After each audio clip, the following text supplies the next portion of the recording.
Hello, this is Cadet Petty Officer First Class Brooks with Bremerton NJRC in Washington. And today I'm going to do a little kind of update, but not on my uniform because not a lot has changed. Just so you guys can see, it's still basically the same. I think I have a gold star there. I'm not sure if that was in my last video. But other than that, it really hasn't changed. Next, I already have been awarded the NS2 ribbon, Outstanding Cadet ribbon, which is basically a 3.5 grade point average for the entire year. Just haven't put it on, and not supposed to wear it until next year or whatever it is. Still PO1. Sadly, I haven't been promoted yet. Been some complications in paperwork and whatnot. So hoping I'll be able to get that beginning next year. But I'm going to basically go over requirements for rank, like a basic requirement to be able to get promoted. So I have got a couple questions on that. So I'm going to do that. And then I've already went over the rank structure. So for those that don't know, Seaman Recruit, no insignia. Seaman Apprentice, Seaman, PO3, PO2, PO1, which is right there. And then you have Chief, Senior Chief, Master Chief, Ensign, Lieutenant JG, Lieutenant, Lieutenant Commander, Commander, and Captain, which is 5 and 6 bars. For you that maybe want a visual representation of all the ranks in just one video, you could go look at one of my other videos. There's a couple other people that have them too, but you can go look at them. So now I'm going to go over requirements, a basic guideline. Now remember, this is just a guideline, so I don't want new cadets walking into the school, the program next year, and then thinking that this is exactly how it is going to be at their school. Now this may change. This is just in my SOP, so this is just for my school. A lot of you guys might be the same, if not really close, but some of you could be way different. So this is just like a basic knowledge that you probably have to know. So for Cadet Seaman Apprentice, you need to be at least 9 weeks in the NJRC program, 3 events, at least a C, perform stationary drill, and you have to have recommendations from your platoon commander and instructor for all of them. And you need to know your uniform regs, so your regulations, and knowledge. So like, chain of command and orders of the century, make sure you know those. And there's the field manual pages. For you that don't know, it's the Orange Bible is what we call it. For new cadets, you'll probably get it. If not, you can look on from an older cadet, because I'm sure they have at least one copy roaming around your school somewhere. And then we have Cadet Seaman, 9 weeks as Cadet Seaman Apprentice, 6 events, so you need 3 more events. At least a C. Perform basic drill marching. Again, basic drill and unarmed and knowledge. So the same knowledge as the orders of century and chain of command. Make sure you know that and make sure you keep it in your brain. There's field manual pages for that. So then we have PO3, which is 9 weeks as a seaman. There you go. You need 2 more events. At least a C. Direct squad and basic drill, and you need to know guide on. Basic drill, armed and guide on, and knowledge. Field manuals right there. Okay, and then you have PO2. You need 9 weeks, and as a PO3, you need 1 more event. You need C in NJRC. Direct squad and basic armed drill. And then platoon armed, unarmed, and presence of ribbons. Field manual right there. PO1 is 18 weeks as PO2, so it's twice the waiting time. 10 is one more event. Then you need at least a B, so it raises up to at least a B because you have a lot more responsibility as a PO1 than what you do as a PO2.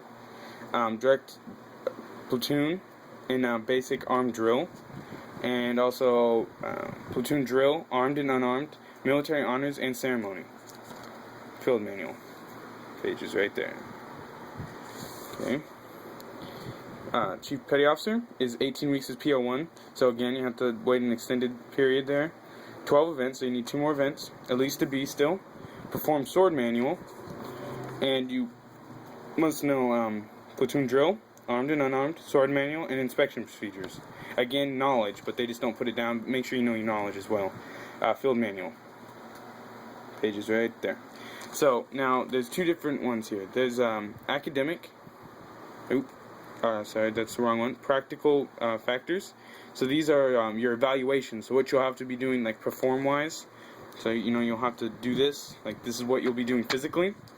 And then the mental aspect, which is the written test, which usually they sit you down and they make you do a test. It's not extremely hard. None of these are hard as long as you study up, which that's what I've been showing you are the field manual pages to study up.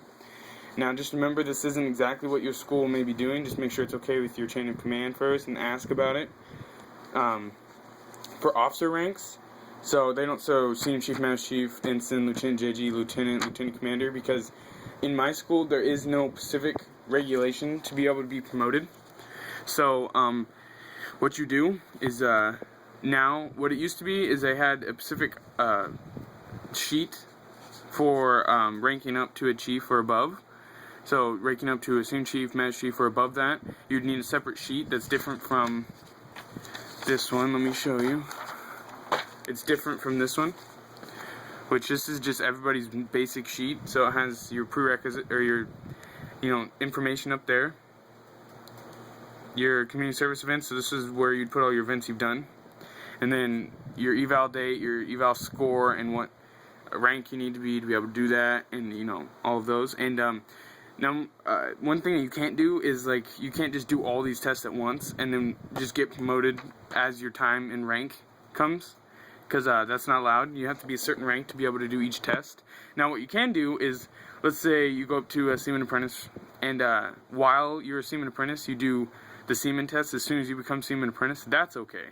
But you can't do like the PO3 test and the PO2 test and the Seaman test before you become a Seaman, if that makes any sense. So just keep that in mind. And again, this isn't exactly what your school will have. They'll probably have a different promotion request, but this is the basics. So and here's your knowledge test, so your written test. If your school even has those, they may not. You may have a little bit easier.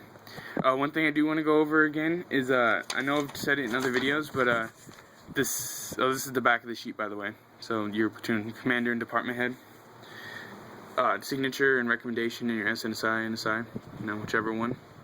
But one thing I want to go over is the silver cord that we wear for color guard. The one that I've showed in other videos that I wear on my left. Here, let me grab it real quick. See, it's right here. So it's like this. Of course, I'm not wearing it right now. I don't have any on right now, but because this is usually for like freshmen and lower ranked cadets. But it's for color guard, and most people are asking like, why does it on your left? And also, it's a leadership cord. For my region, Area 13. This is not our leadership cord. This is any cord that you can use. Our school originally wanted red, white, and blue because it is for color guard, but they didn't.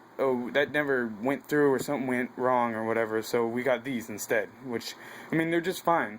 But what people don't understand is that our leadership cord is not this. This is a lot of East Coast regions. Almost every other region has this as their leadership cord, and it goes on their right. And I respect that. But our leadership cord is a gray cord. It's a dark gray cord with a pinnace on it. So here, let me show you what a pinnace is for you that don't know. It's something like, here it is. Something like this. Alright, so it's like a little cord. It's a little cord that hangs off from the agulette, just like this. And it has like a metal tip on it. Alright. So ours is dark gray. No, it's like a light gray, and it's not metallic, and it has one of these on it. It's a dark gray one of these with a little silver tip. That's what ours looks like. So for those that think that that our school is disrespecting the leadership cord, I respect your guys' leadership cord, but ours is different. For our leadership academy, like I just told you, it's like a dark gray. I just want to make sure that's clear to everybody. And I know I've explained that before, but just want to make sure, okay, that people know that I'm not trying to disrespect, or my school's not trying to disrespect other leadership academies, but that's what ours is. It's different. So one person I want to apologize to is Kevin Perez. which he asked for a video update, and it took me forever to get one out, which I apologize for.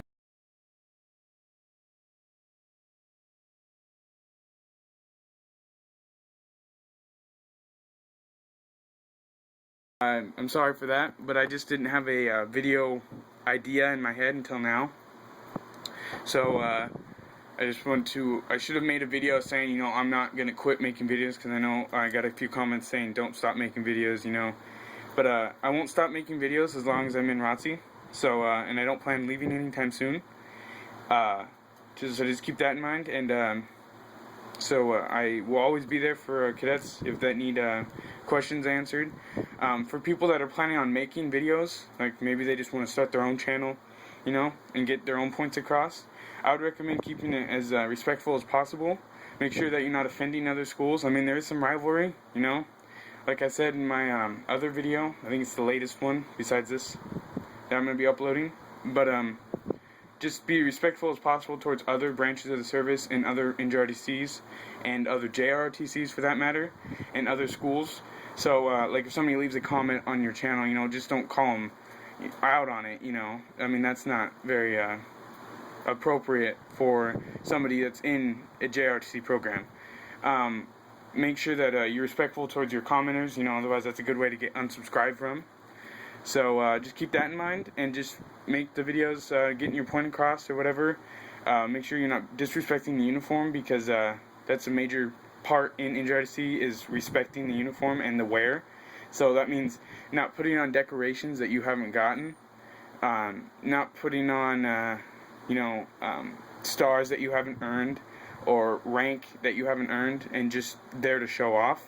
Remember, the videos are supposed to be just about, you know, here's what I got, not here's what I got and you don't. So just keep that in mind. And I look forward to other people making other channels. I look on YouTube constantly for NJROTC videos, and JROTC videos for that matter, because, you know, I love Army and Marine Corps just as much as what I love Navy, same with the Air Force. So, and the Coast Guard for that matter, even though they don't have a JROTC, as far as I know. I love them as well. So just remember that there's people out there that take offense to comments and or videos that are bashing other schools, that are bashing other programs, that are bashing other branches of the military. Just be mindful of that, and when you're making videos, and I'm sure you'll be just fine. So thanks for watching my videos. I believe, if I remember correctly, let's see if I can't see, I had a bunch of video views the last time I looked. Yeah, I had basically 60 subscribers. I have 59 right now, and I have 8,201 video views. That's incredible. Alright, I appreciate that, of course, and I send that all back to you. And I try to get people out that have videos, so, you know, I try to get their channels out there. So if you are struggling with video views, just make sure you contact me, and I'll see if I can't get you out there. Of course, I'm not going to condone any disrespectful behavior, so if I do see one of your videos and I don't approve of it, I'm not going to promote your videos, because, you know, that's what I'm trying to stop. I'm trying to promote respect towards the NJROTC program in specific, but also JROTC in general. So just make sure that you're not putting disrespectful stuff and wanting me to promote it. So, but for those people that really just want to get their views out there, get their videos out there, get their their stuff out there, just contact me, and I'll make sure that I can.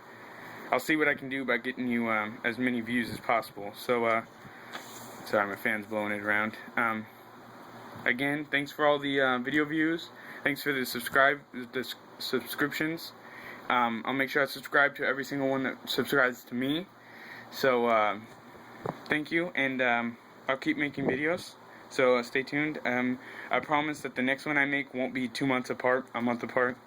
So please subscribe and comment for future videos and or questions. Thanks.